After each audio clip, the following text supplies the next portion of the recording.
let's talk about the future, guys. And Sweeny, I want to start with you here, back to you. Which team between the Mets and the Yankees do you think is set up better for the future? Yeah, it's a great question because I think when you look at this, you want to look at who's got the deepest core. And when you think about it's not just about 2021. I think you want to think about 3 years down the road and who's got a better core going in. And if you look at this, here are who both teams have under control through 2024. Let's say in 2024 and beyond, potentially for some of these guys.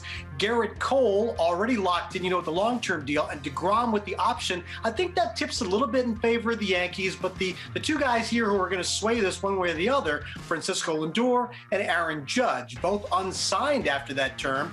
And I think those are two guys you have to really look for before you determine who is stronger going forward.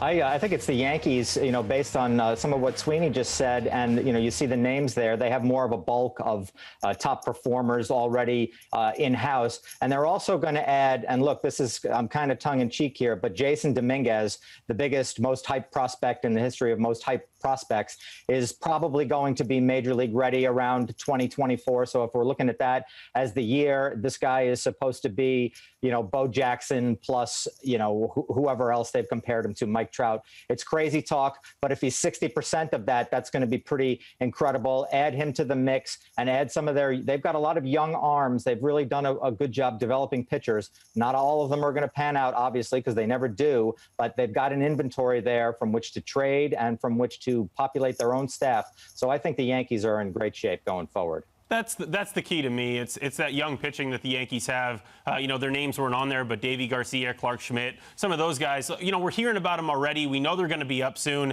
And whether they're, studs or they just fill the middle of the rotation, that's still really important. And that could be very important for any franchise moving forward. I like what the Mets have done this offseason, but they had a lot to clean up from the last regime. And I think, with them having, the way they're going about it, I think they're on the right path for sustained success, but they're not there yet. And that's, I think, what this highlights. And that's where the Yankees, look, they've been doing it for a while. They've been winning. They've been getting to the playoffs. It's about time they hopefully get to a World Series and win one. But if not, look, I still think the Yankees are set up better than the Mets right now.